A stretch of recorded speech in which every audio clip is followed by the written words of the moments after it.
बिस्मिल्लाहिर्रहमानिर्रहीम या अय्युहल्लज़ीना आमनुस्तजीबू लिल्लाहि व लिर्रसूल इज़ा दआकुम लिमा युहयीकुम। सलावत पढ़िएगा मिलके आवाज़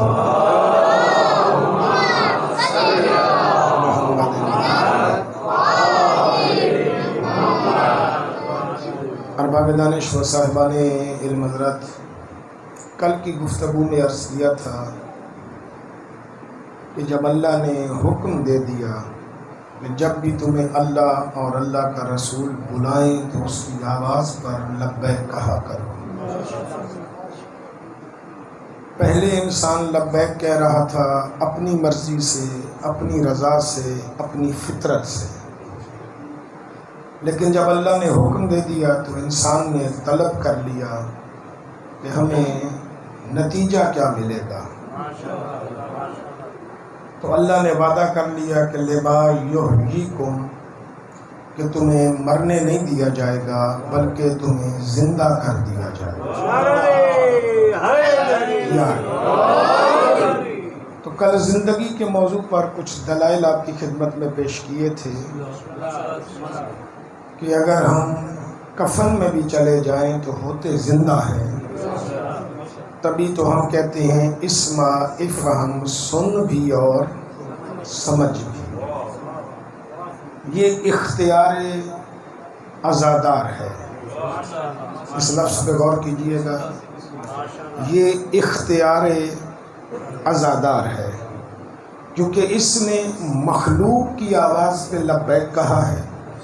मखलूक होकर हमने जो लब्बैक कहा है वो मुस्तफ़ा की आवाज़ पर, हमने जो लब्बैक कहा वो मुर्तज़ा की आवाज़ पर, या सादा अंदाज में कहूँ तो हमने 14 की आवाज़ पर लब्बैक कहा है। हमारे कान समाती इतनी रखते थे कि हमने 14 की आवाज़ सुनी और हमने उसकी आवाज़ पर लब्बैक कहा। तो अल्लाह ने इख्तियार ये दे दिया कि तुमने मेरे 14 की आवाज़ पे लब्बैक कहा है, तो तुम्हें ये इख्तियार हासिल है कि तुम सुन भी सकते हो, समझ भी सकते हो, लेकिन बोल नहीं सकते और देख नहीं सकते। लेकिन जो अल्लाह की आवाज़ पे लब्बैक कहे, अब अल्लाह खालिक है, अल्लाह का दर मुतलक है, इन्ना अल्लाह अला कुल्ली शैइन कदीर है। तो अल्लाह ने कहा कि जो मेरी आवाज़ पे लब्बैक कहे, मैं उसे ये इख्तियार देता हूँ कि वो सिर्फ सुनता और समझता नहीं है, इतना इख्तियार दे देता हूँ कि धड़ करबला में बोलता है, सर कुरान पढ़ रहा होता है।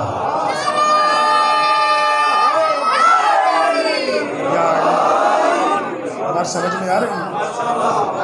यानी अब कोई ताज्जुब न करे कि ज़हरा के लाल ने कुरान कैसे पढ़ा है। ये इख्तियार है अल्लाह ने जो दिया है कि जो मेरी आवाज़ पे लब्बैक कहे, हम उसे इतना बुलंद कर देते हैं कि धड़ भी बोलता है, सर भी बोलता है, और देखने पर आए तो देखता भी है। देखने पर आए तो देखता भी है। क्यों? क्योंकि कादर मुतलक की आवाज़ में लब्बैक कहा है। हमने लब्बैक कहा, लब्बैक या हुसैन, तो हम सुन भी रहे हैं, समझ भी रहे हैं। उसने कहा है अल्लाहुम्मा लब्बैक, कि परवरदिगार तेरे लिए मैं हाजिर हूँ। और फिर ऐसा हाजिर हुआ है कि उस अल्लाह को सनद देनी पड़ी है कि ऐ नफ्से मुतमइन्ना पलटा, मैं तुझसे राजी हूँ, तू मुझसे राजी।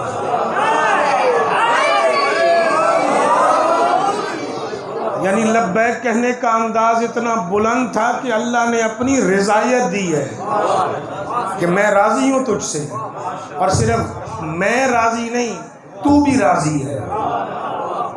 सिर्फ मैं राजी नहीं, तू भी राजी है। तो अब जब राजी है तो रिजायत नजर आएगी कि कुरान पढ़ के बता रहा है।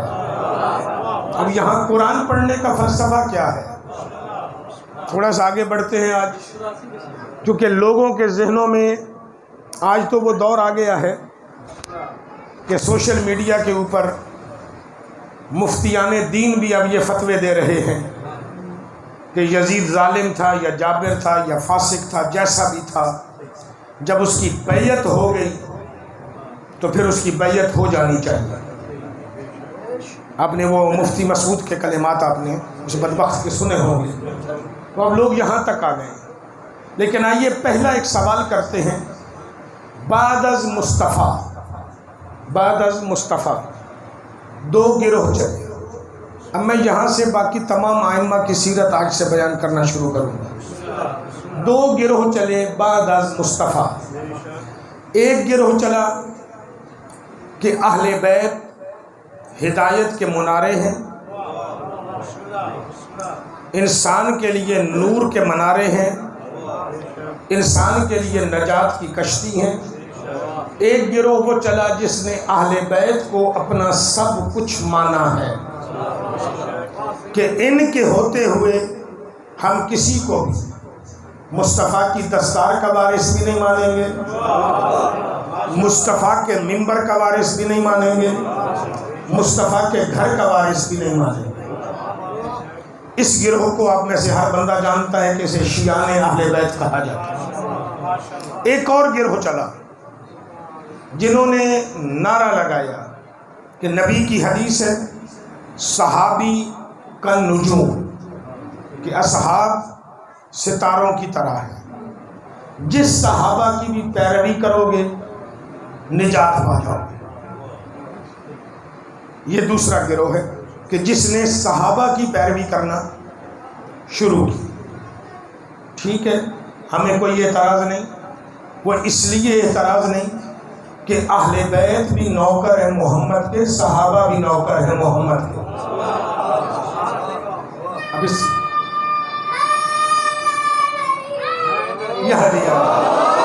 मेरे बच्चों सलामत रहो। अब इस जुमले पे गौर कीजिएगा, अहले बैत भी, आपके अंदर बैठ के ये जुमला कहना थोड़ा मुश्किल है, क्योंकि जो खुद को अहले बैत का नौकर समझता हो उसके सामने ये जुमला थोड़ा मुश्किल है, लेकिन मैं जुर्रत करके कह रहा हूँ, अहले बैत भी मोहम्मद के नौकर हैं, सहाबा भी मोहम्मद के नौकर हैं। अब फ़र्क क्या है? अहले बैत में रिश्ते हैं नबी के साथ, एक ऐसा रिश्ता भी है जो चचाजाद भाई भी है, मैं चचाजाद भाई तक ही रहूँगा कि चचाजाद भाई भी है। एक ऐसा रिश्ता है जो नवासे भी हैं, एक ऐसा रिश्ता है अहले बैत में कि जो बेटी भी है, और बेटी भी आम बेटी नहीं, बेटी ऐसी है जिसके इस्तकबाल में नबी खड़े होते हैं। नवासे आम नवासे नहीं, नवासे वो हैं कि जिनके लिए ईद के दिन मुस्तफ़ा सवारी बनते हैं।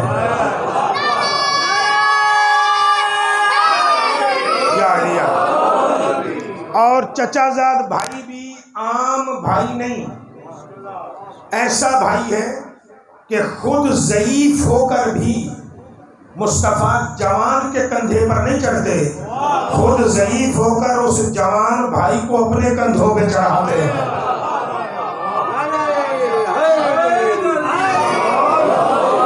लेकिन आप यहाँ जवान भी बैठे हुए हैं मेरे सामने, ज़ईफ भी बैठे हुए हैं। अब ज़ईफ़ों को ज़ईफ़ कहूँगा तो वो नाराज़ भी हो सकते हैं, क्योंकि हर बंदा अपने आप को हर वक्त ही जवान समझने की कोशिश में रहता है। लेकिन फ़र्क कर लेते हैं, मसलन एक 70 साल का 60 साल का बंदा है, एक उसके मुकाबले में 30 साल का बंदा है। अब 30 साल वाला जवान होगा, 60 साल वाला ज़ईफ़ गिना जाएगा। अब अगर यहाँ पे बल्ब लगाना हो तो 30 साल वाला 60 साल वाले को कहे कि चाचा तू नीचे बैठ, मैं तेरे कंधों पे चढ़ के लगाता हूं, या किसका हक बनेगा? 30 साल वाला कहेगा चाचा तू मेरे कंधों पे चढ़ जा, मैं तुझे संभाल लूंगा। बुत तोड़ने हैं, बुत तोड़ने हैं। नबी की उम्र उस वक्त तकरीबन 60 साल है। कितनी? 60 साल। अली नबी से 30 साल छोटे हैं, तो इसका मतलब है ला महला अली की उम्र 29 से 30 साल। अब कंधों पर किसे आना चाहिए? नबी को। अच्छा, फिर फर्क देखिए, अजमत में भी नबी बुलंद है, फजीलतों में भी नबी बुलंद है, तो अब कंधों पर किसे आना चाहिए? नबी को आना चाहिए। खुद अली खुद भी कह रहे हैं, फिर देखिए एक फ़र्क देखिएगा, अली खुद भी कह रहे हैं अना अब्दुम मिन अबीद मोहम्मद, कि मैं मुस्तफ़ा के नौकरों में से एक नौकर हूँ। तो फिर आका को आना चाहिए कंधे पर, नौकर को अपने आका को उठाना चाहिए। लेकिन यहाँ ऐसा क्यों नहीं हो रहा? इसका एक सबब है। पहले अली मौला ने यही कहा था, या रसूल अल्लाह आप यहाँ पर आ जाइए। नबी ने मुस्कुरा के कहा, या अली रिसालत का बोझ उठाना आसान नहीं है।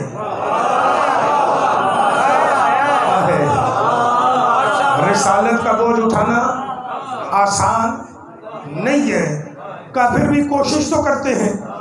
नबी कंधों पर आए, अली ने जोर लगाया, वो जो खैबर का दरवाज़ा उखाड़ लेता है ना, उससे रिसालत उठाई नहीं गई। अली मुस्कुराते हुए उतर आए। नबी ने कहा, या अली अब तू कंधों पर आ, क्योंकि इमामत एक फूल है रिसालत का। और या अली और रिसालत उस बाग का माली है, माली के लिए फूल उठाना आसान है। नबी के कंधों पे अली आए, उठा लिया। अब एक जुमला देता जाऊं ताकि आपके जहनों में एक शख्सियत की अक्कासी हो जाए कि वो शख्सियत कितनी बड़ी है। अली है इमाम, मुस्तफ़ा है रसूल। इमामत से रिसालत का बोझ नहीं उठा, रिसालत ने इमामत का बोझ उठा लिया है। खुदा की इज्जत की कसम, वो बंदा कितने बड़े मनसब पर फायज होगा जो शाब अबी तालिब में 1 साल मुसलसल मोहम्मद को हाथों पे उठा के अली के बिस्तर पे सुलाता है, अली को उठा के मोहम्मद के बिस्तर पे सुलाता है। अल्लाहु अकबर। इसका मतलब है मैं लफ्ज़ बदल दूँ ना, मोहम्मद और अली ना बोलूँ ना, वो शख्स कितना बड़ा होगा जो रिसालत को उठा के इमामत के बिस्तर पर, इमामत को उठा के रिसालत के बिस्तर पर, जो एक ही वक्त में रिसालत और इमामत का बोझ उठा ले, उसे अबू तालिब कहते हैं।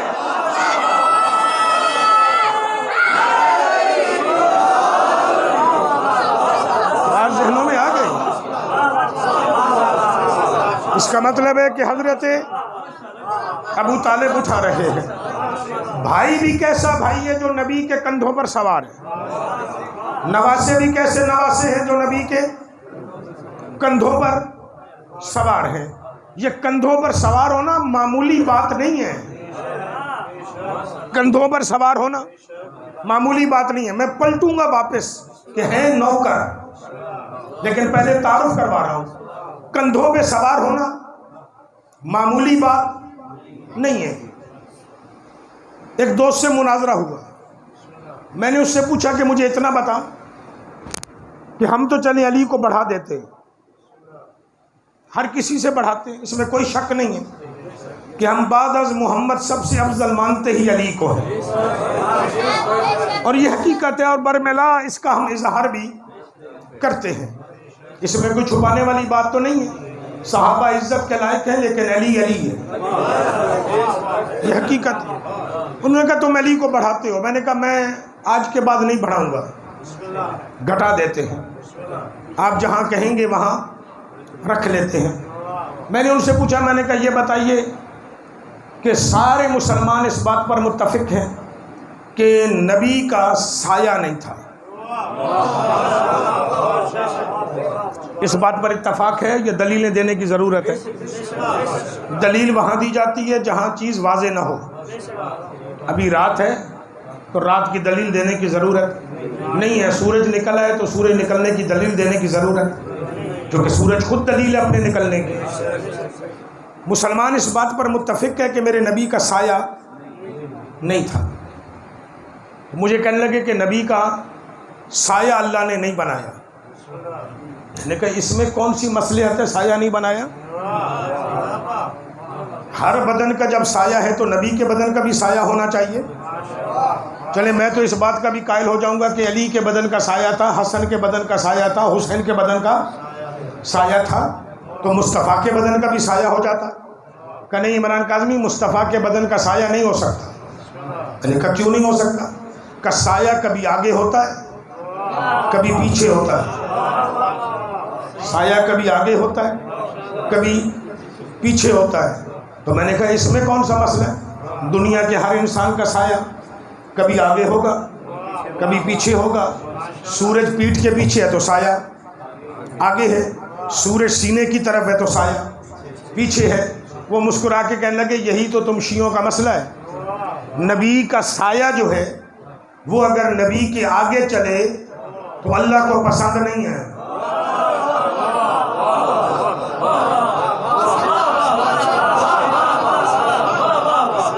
उसके लिए जवाब मेरी सिर्फ मुस्कुराहट ही थी, मुझे बोलने की ज़रूरत नहीं पड़ी थी, मैं सिर्फ मुस्कुराया। मैंने कहा अपने इस जुमले पे पक्के रहिएगा कि अल्लाह को पसंद नहीं है कि मोहम्मद के आगे मोहम्मद का साया चले। जब अल्लाह को आगे मोहम्मद का साया पसंद नहीं तो किसी का ताया कैसे पसंद?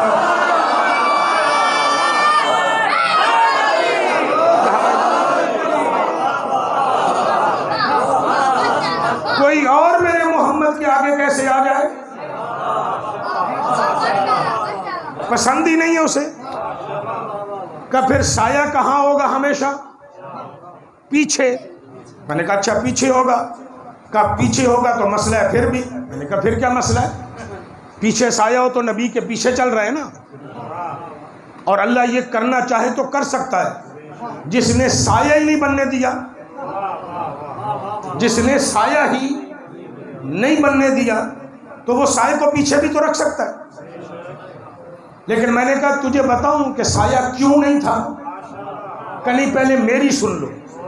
मैंने कहा चलिए आपकी सुन लेते। कि अब साया अगर हो पीछे तो सूरह हुजरात कुरान की आयत बोल रही है, बिस्मिल्लाहिर्रहमानिर्रहीम, या अय्युहल्लज़ीना आमनू ला तुक़द्दिमू बैन यदिल्लाहि व रसूलिही। ऐ ईमान वालो, अल्लाह और अल्लाह के रसूल के आगे नहीं चलना। इसका मतलब है ईमान वाला अल्लाह के रसूल के आगे नहीं आएगा। ईमान वाला अल्लाह के रसूल के आगे नहीं आएगा। अब वो बेचारा चलेगा कहाँ?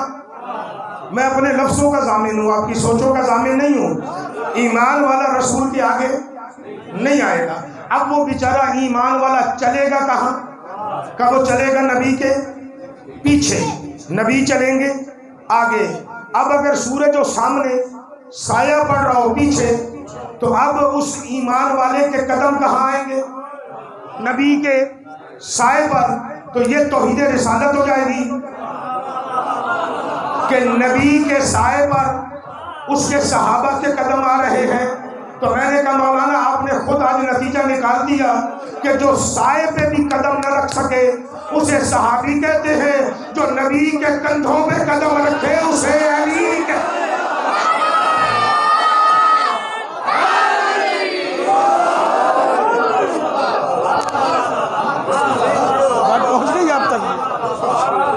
जो यहाँ कंधों पे भी कदम रख ले उसे, या फिर कहो तौहीन रिसालत है। कोई नहीं कहेगा कि ये तौहीन रिसालत है, बल्कि अली कंधों पे कदम रख के कह रहे हैं जाल हक व ज़हकल बातिल। हक आ गया है और बातिल चला गया है। अब उन्होंने कहा फिर तूने निकाल ली ना बात।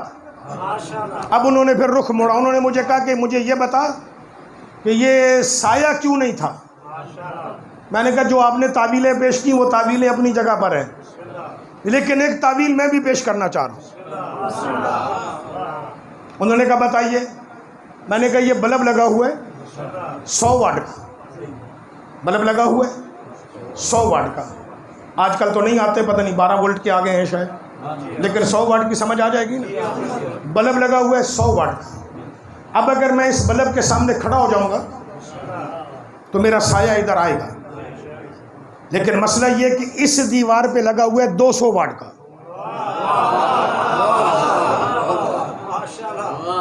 अब साया किधर जाएगा? मैं यूं बीच में खड़ा हूं जैसे ये कैमरा पड़ा हुआ है, इधर है 100 वाट, तो इसका साया किधर जाना चाहिए? इस तरफ। इधर है 200 वाट, अब साया किधर जाएगा? अब साया बनेगा ही नहीं, साया इसका नहीं बनेगा। 200 वाट वाले बल्ब का साया नहीं बनेगा। अब 100 वाट वाले का साया बनेगा और इसका साया जाएगा पीछे, उसका साया जाएगा पीछे। मैंने कहा अल्लाह करे तुझे समझ में आ जाए, मोहम्मद ऐसा नूर है, जब भी सूरज के सामने आता है ना, सूरज की वोल्टेज कम होती है। हाय हाय, आज के साइंसी दौर में भी अगर मैं समझा सकूं तो मैं कैसे समझाऊंगा?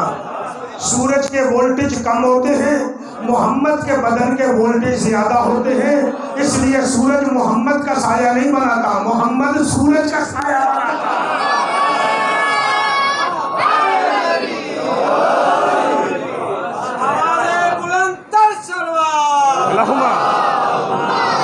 सल्ली अला मुहम्मदिन।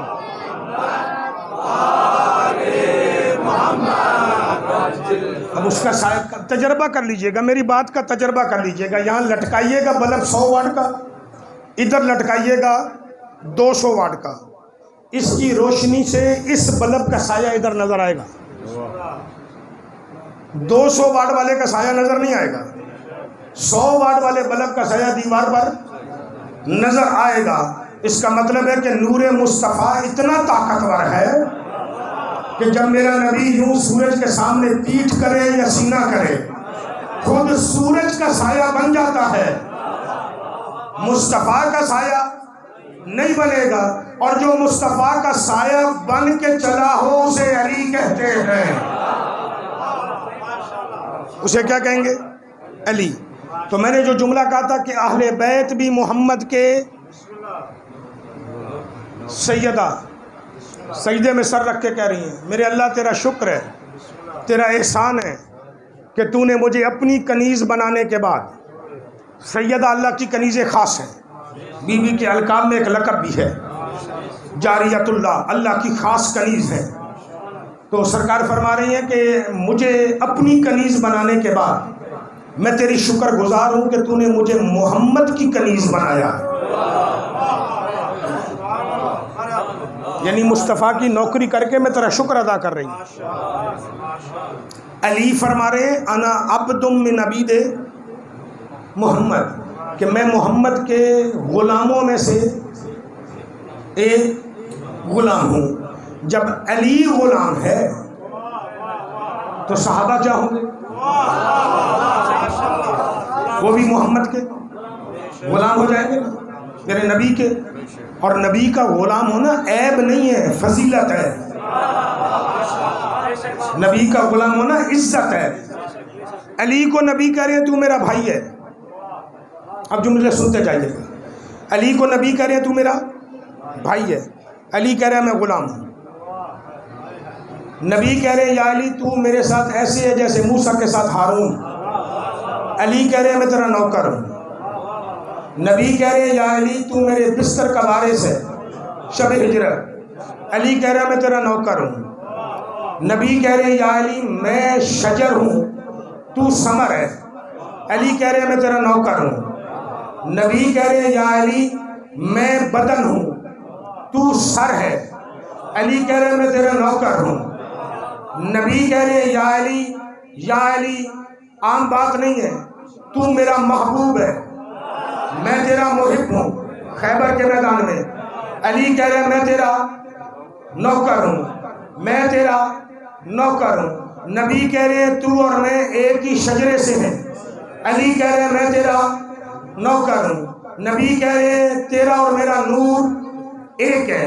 अली कह रहे हैं मैं तेरा नौकर हूँ। नबी कह रहे हैं बदनों का बदनी, तेरा बदन मेरा बदन है। अली कह रहे हैं मैं तेरा नौकर हूँ। नबी कह रहे हैं तेरी रूह मेरी रूह है।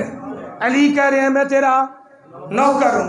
नबी कह रहे हैं तेरा जसद मेरा जसद है। अली कह रहे हैं मैं तेरा नौकर हूँ। नबी कह रहे हैं तेरा खून मेरा खून है। अली कह रहे हैं मैं तेरा नौकर हूँ। नबी कह रहे हैं या अली तू मुझसे है, वअना मिनका, और मैं तुझसे हूँ। अली कह रहे हैं मैं तेरा नौकर हूँ। नबी कह रहे हैं आज तू मेरे कंधों पे सवार होकर अर्श की बुलंदियों से ऊपर है। अली कह रहे हैं मैं तेरा नौकर हूँ। नबी कह रहे हैं तू खैबर का मर्द है। अली कह रहे हैं मैं तेरा नौकर हूँ। नबी कह रहे हैं तू गदीर के मिंबर का मौला है। अली कह रहे हैं मैं तेरा नौकर हूँ। जो अली इतनी बड़ी अजमतों का मालिक होकर मोहम्मद का यार नहीं बना तो सहाबा यार कैसे बन गए?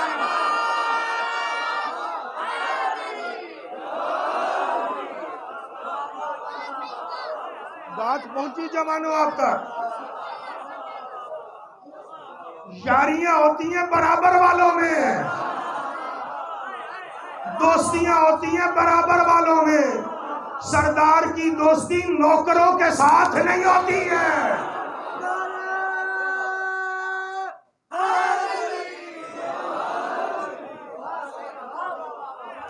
बात पहुंची अब तक जी। जब अली नौकर है तो कोई और मोहम्मद का यार कैसे हो जाएगा? बात पहुंच गई ना अब तक? पहुंचाने ये जा रहा था, लेकिन दो रास्ते बन गए।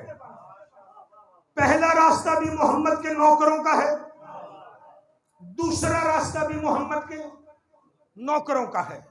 सहाबा भी मेरे नबी के नौकर हैं। अली, हसन और हुसैन भी मेरे नबी के नौकर हैं। अब यहां एक फिक्र, ताकि बात और आगे बढ़े। दोनों ने तय कर लिया। एक ने कहा कि सहाबा की मौजूदगी में हम किसी और की बैयत नहीं करेंगे। शाबाश मेरे बच्चे, सहाबा की मौजूदगी में हम किसी और की बैयत नहीं करेंगे। दूसरे गिरोह ने तय कर लिया कि अहले बैत जैसे नौकरों की मौजूदगी में हम किसी और की बैयत नहीं करेंगे। दोनों गिरोह बराबर चले। लोगों ने पहले एक सहाबी की बैयत की, लोगों ने फिर दूसरे सहाबी की बैयत की, लोगों ने फिर तीसरे सहाबी की बैयत की, लोगों ने फिर चौथे सहाबी की बैयत की, लोगों ने फिर पांचवें सहाबी की भी बैयत की। मान लेता हूं सहाबी बैयत की। मेरा अब सवाल है कि यजीद के दौर में जब सहाबी जिंदा थे तो तुमने यजीद की बैयत क्यों की है?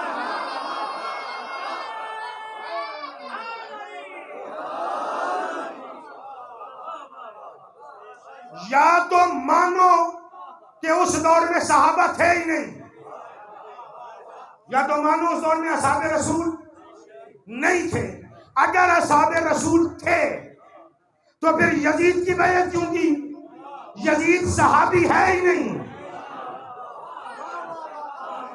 यजीद सहाबी नहीं है, सहाबी का बेटा है।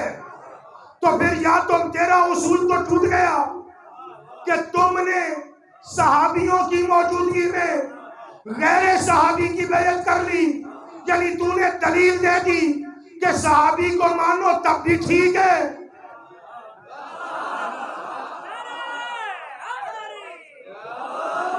न मानो तब भी ठीक है। लेकिन हमें दे, हमने मोहम्मद के बाद अली को माना, अली के बाद हसन को माना, हसन के बाद हुसैन को माना। बोलो आज के दौर में हमारा मौजूद जाहिरन नहीं है पर्दे गैबत में, लेकिन हमने आले बैत छोड़े नहीं है।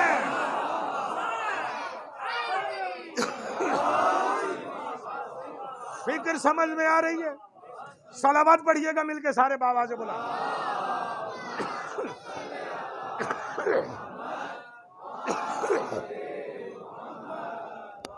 हमने आज तक अहले बैत छोड़े, हम आज तक उन्हीं को मानते आ रहे हैं। आले बैत भी है मोहम्मद के नौकर। तुमने तो मुस्तफा के जाने के 50 साल बाद ही सहाबा की तौहीन कर दी। यजीद का तख्त पे बैठना नबी के सहाबा की तौहीन है कि बड़ों के होते हुए। अब देखिए ना, हदीस रसूल बयान की जाती है कि सहाबा के बारे में हदीस है, कुल्लुहुम उदूल, सारे सहाबा क्या है? आदिल है। मान लिया मेरा कोई झगड़ा नहीं, सहाबा सारे क्या है? आदिल है। आदिल के होते हुए फासिक व फाजिर की बैयत कैसी? आदिल के होते हुए फासिक व फाजिर की बैयत कैसी? यजीद फासिक भी है, फाजिर भी है, जालिम भी है, दीन मोहम्मद से मुनहरिफ भी है, तो फिर उसके होते हुए नबी के सहाबा आदिल है, उन्होंने फासिक व फाजिर की बैयत क्यों की? ये सवाल है और ये मेरा नहीं, मौलाना मौदूदी अलैहिर्रहमा से पूछा गया कि जब सहाबा ने यजीद की बैयत नहीं कर ली थी तो हुसैन ने क्यों की? उसने कहा ये सवाल ही गलत है कि जब सहाबा कर रहे थे उन्हें सोचना चाहिए था कि जब हुसैन ने नहीं की तो सहाबा ने क्यों की है।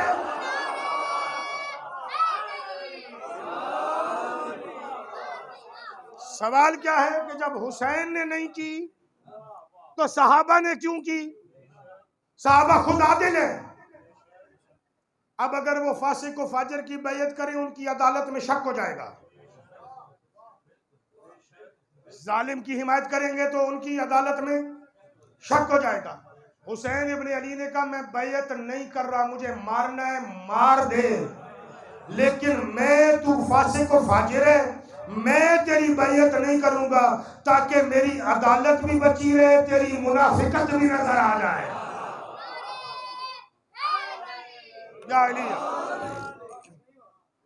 इसका मतलब है कि जो कानून बनाया था उस कानून पे पूरे चलो।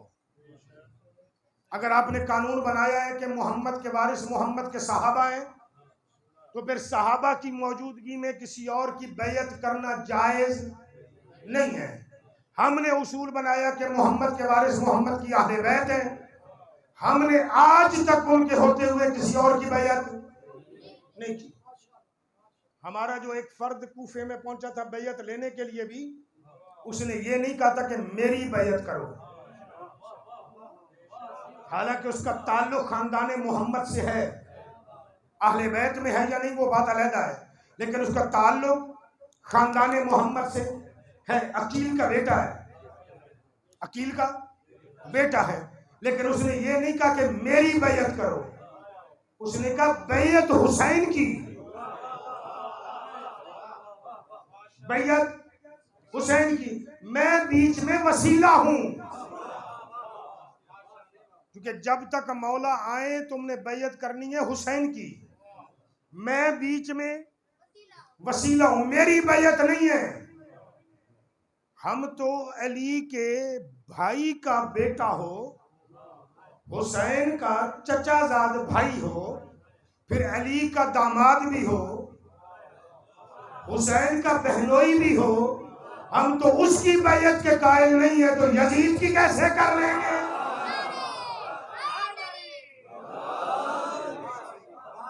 हम तो एलानिया तौर पे कहते हैं कि यजीद कल भी हमारा मुजरिम था, आज भी मुजरिम है, और यजीद मोहम्मद के तख्त का वारिस न कल था न आज है। आप अपने बनाए हुए कानून पर चलें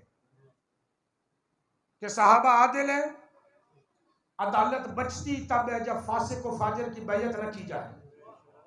अगर फासिक व फाजिर के हाथ पे बैयत कर ली जाए अदालत खत्म हो जाती है, क्योंकि बैयत का मतलब क्या है? बैयत का मतलब है कि आज के बाद मेरा माल, मेरी जान, मेरी इज्जत तेरे हवाले है, बचा तेरी मर्जी, मरा तेरी मर्जी। अली से किसी ने पूछा, या अली तुझे डर नहीं लगता कभी मौत से? अली ने फरमाया डरेगा वो जिसकी अपनी होगी। ये जान जिसकी अपनी हो डरेगा वो। मुझे किस बात का डर है? का क्यों? का शब हिजरत अल्लाह को दे दी थी, उसकी मर्जी है मराए या बचाए।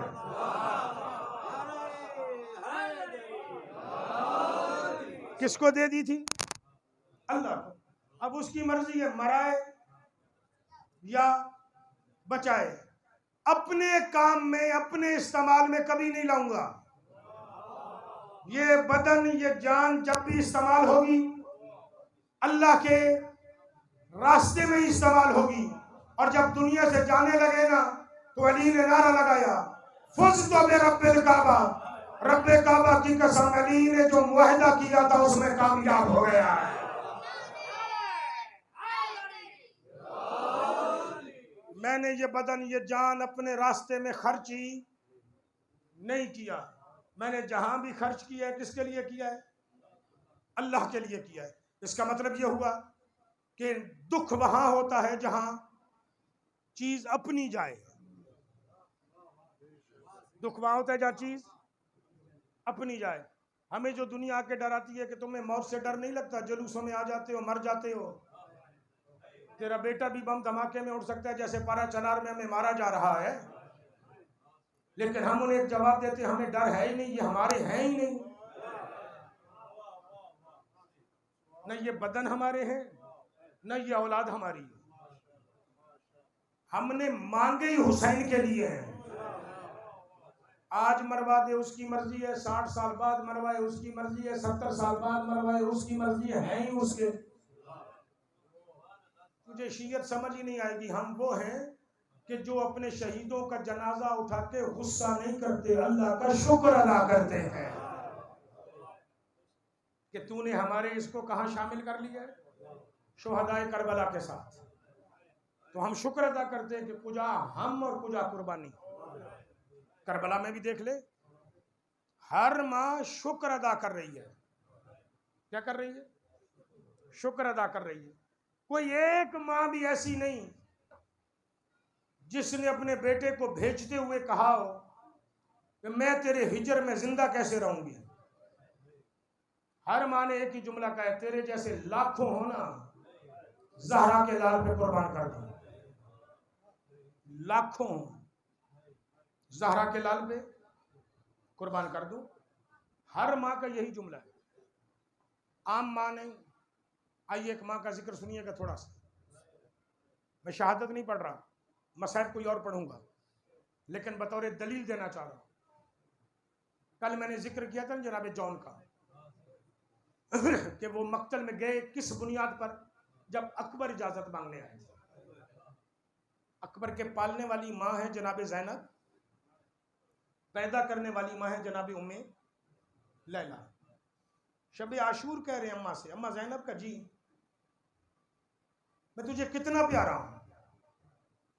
अकबर तू मुझे कायनात पूरी में सबसे ज्यादा प्यारा है। अम्मा कल मौत का बाजार गर्म होगा। कहाँ? कि तू मुझे मक्तल भेजेगी। उठी है, सीना चूम के कहती है, पेशानी नहीं चूमी आज, सीना चूम के कहती है, अकबर अल्लाह तेरे जैसे लाख बेटे देना, अल्फ अल्फ लाख बेटे दे तेरे जैसे अल्लाह, और सारे तेरे जैसे ही हों। लेकिन जब अल्लाह मांगेगा ना तो कहूंगी अल्लाह को कि ज़हरा का बेटा रहने दे, मेरे ले ले। यानी तेरे जैसे लाखों बेटे हुसैन पर कुर्बान किए जा सकते हैं, क्योंकि मांगे ही हुसैन के लिए। इसका मतलब क्या हुआ? करबला की माओ को अपनी औलाद का दुख नहीं है। वो जब भी रोई है तो किस बात पे रोई है? हुसैन के गम में। जब भी मातम किया किसके गम में किया? मौला हुसैन के गम में किया। आइए आपको एक माँ दिखाऊं। बच्चा 6 महीने का अगर माँ का मारा जाए, माँ के झोली में है बच्चा 6 महीने का, आगोश में, जनाबी उम्र रुबाब देख के कह रही है, असगर का जी ज़बान हाल में, उलमा फरमाते हैं ज़बान हाल में बोला, जी अम्मा असगर मैं कल ज़हरा से शर्मिंदा ना हो जाऊं, तेरी दादी से। ज़बान हाल में बोल के कहते अम्मा क्यों? का हर एक की कुर्बानी चल के जा रही है, तू चलने के लायक नहीं है, तू जाएगा कैसे? उलमा फरमाते हैं कि शहजादे ने करवट बदली माँ का ये जुमला सुन लिया। हुसैन के लख्ते जिगर ने, रबाब के रेशम ने करवट बदली। करवट बदल के माँ के कदम चूमे, कदम चूम के ज़बाने हाल में कहते हैं अम्मा ज़हरा के लाल को तकलीफ देना उठा के ले जाए, और अम्मा फिर तुझसे वादा है कुर्बानी ऐसी दूंगा कयामत तक माए अगर तेरी झोली का वास्ता देकर औलाद न मांगे मुझे असगर न कहना। शहजादे अली अस्कर की बात कर रहा हूं। जिस आंख में आंसू आ जाए बे औलादों के लिए दुआ जरूर कीजिएगा।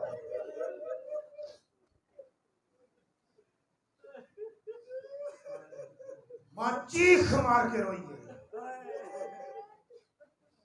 रो के कहती है असगर मेरी अपनी किस्मत ज़हरा के लाल को कैसे तकलीफ दूं। मेरे आका ने बाहर रोने की आवाज सुनी, बीबी इतनी शिद्दत से रोई है, जनाबे ज़ैनब ने सुनी, फिजा ने सुनी, उम्मे कलसूम ने सुनी। हर बीबी बीबी के उम्मे रबाब के खेमे में आई। बीबियों ने समझा कि शायद असगर दुनिया से चला गया, प्यास की शिद्दत की वजह से इसलिए रो रही है। जब आए ना तो असगर झोली में, रबाब क्या हुआ है? तो मेरा असगर चलने के लायक नहीं। तो फिर आकाजादी कुर्बानी कैसे पेश करूं? अच्छा कुर्बानी पेश करनी है, कहा? जनाबे ज़ैनब आलिया कहती है अगर बच सकता है तो बचा दे। माँ का जिगर देखिएगा, रो के कहती आकाजादी कल तो वैसे नहीं मर जाएगा, इतना सफर ऊंट पे कैसे करेगा? मेरे बंदे हाथ होंगे, मैं कहां से संभालूंगी? आज मेरी आंखों के सामने जाए ज़हरा के बेटे पे कुर्बान हो, कम अज कम कयामत के दिन मैं तो कहूंगी ना ज़हरा अब राजी है। बीबियां मिलकर रोई, गिरिया बुलंद हुआ। मेरे आका ने बाहर से आवाज दी फिजा क्या हुआ है खैमों में? जनाब फिजा बाहर निकल कर रही है ज़हरा का लाल जरा खैमे के अंदर आना, रबाब के खैमे में माहौल ही कुछ और है। अंदर आए हैं ना, मेरी आकाजादी जनाब रबाब उठी है, देख के कहते हैं रबाब असगर को तैयार किया है, आज ज़हरा का लाल इसे ले जा, हो सकता है इसके सदके में पानी दे तेरी प्यास मिट जाए। मेरे आका ने लिया। माफ कीजिएगा जो सादात बैठे हो, हाथ जोड़ रहा हूं। गर्मी शिद्दत की थी, करबला में गर्मी शिद्दत की थी। रबाब का फूल बड़ा नाजुक था। मेरे आका ने ये किया ना, इस अंदाज में झोली में उठाया ना, अपनी अबा उठाकर असगर के ऊपर डाल दिए ताकि असगर को धूप न लगे। हुसैन की पीठ हुई है ना, यूं चले हैं, यूं करके असगर को उठाया हुआ है, अपनी अबा डाली हुई है कि असगर को धूप न लगे।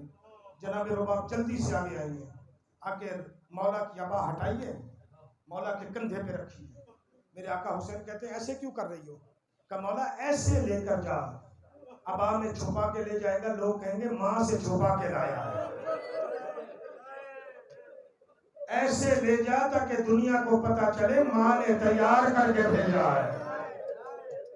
तेरी सिर्फ हाय निकली है, अली की बेटी का जुमला निकला है, रबाब तेरी अजमत के सदके। फिर हुसैन ने छुपाया नहीं, चाहे जितनी गर्मी थी यूं रखा है, लेकर चले गए। पूरी शहादत नहीं पढ़ रहा क्योंकि बर्दाश्त से बाहर हो जाती है।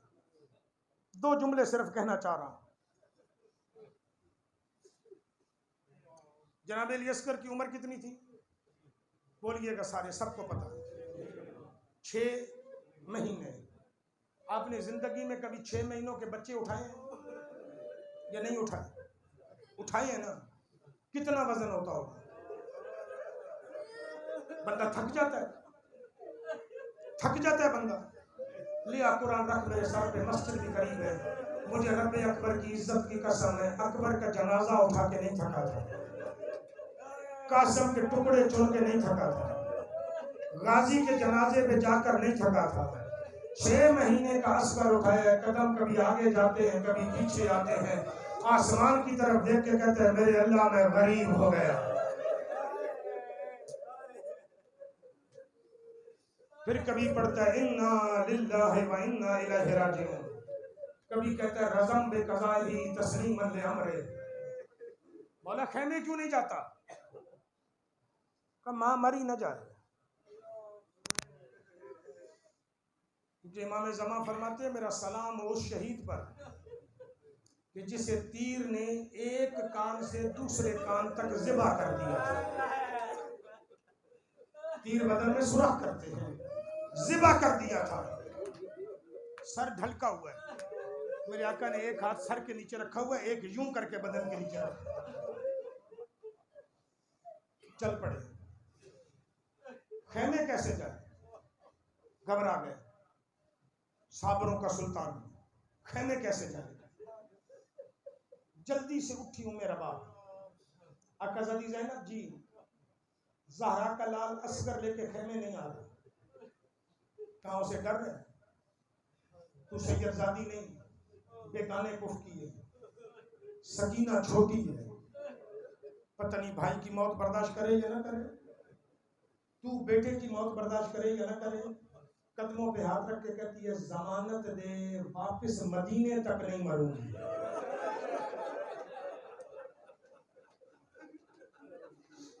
अजरको में अल्लाह, अजरको में अल्लाह, अजरको में अल्लाह, मैं पूरा मसाइल भी पढ़ गया।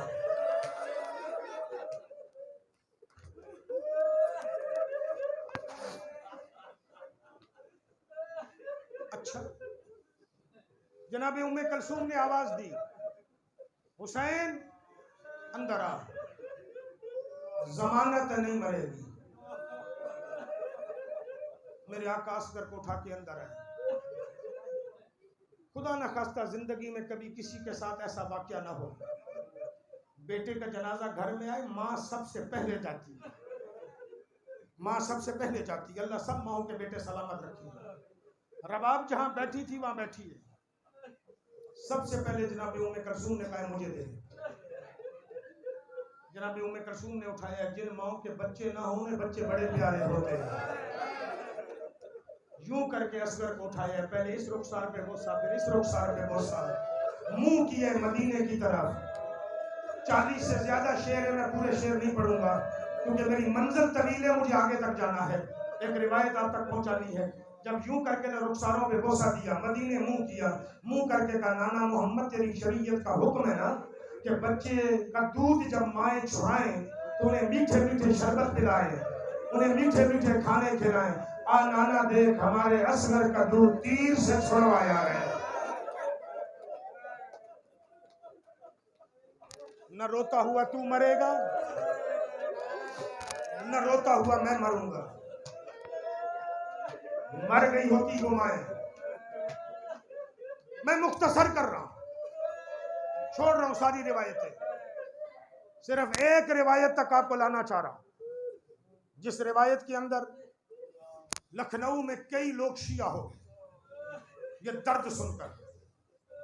एक अहले सुन्नत के आलिम कहते हैं मैं ये मंजर देखकर शिया हुआ किताबों में, किबला गुफरान में आपको कहने लगे इस मंजर पे शिया हो। मंजर क्या, ज़हरा का लाल बैठा है, असगर सफर कर रहा है, कभी किसी बीबी की झोली में, कभी किसी बीबी की झोली में, कभी किसी बीबी की झोली में। ज़हरा का लाल जुल्फकार की पेशानी पर अपनी पेशानी रख के बैठा है। उम्मे रबाब उठी, ज़हरा का लाल जी परेशानी क्या है? रबाब इतनी बड़ी परेशानी नहीं, तेरा असगर नाजुक है, शाम गरीबा को लाशे पामाल होनी, मैं चाहता हूं किसी तरीके से तेरा बेटा बच जाए। मेरी आकाज़ादी कहती है वो तरीका क्या है? मैं सोच रहा हूं इसे कब्र बना के दफन कर दे। तो कहती है मौला फिर मुश्किल क्या है? का मुश्किल ये है कि अगर मैं कब्र बनाऊं तो जनाजा कौन उठाए, अगर मैं जनाजा उठाऊं तो कब्र कौन बनाए। ज़हरा के लाल के कदमों पे हाथ रख के कहती है जो मुश्किल काम है मुझे बता, तू हुक्म कर तो कब्र बनाती हूँ, तू हुक्म कर तो जनाजा उठाती हूँ।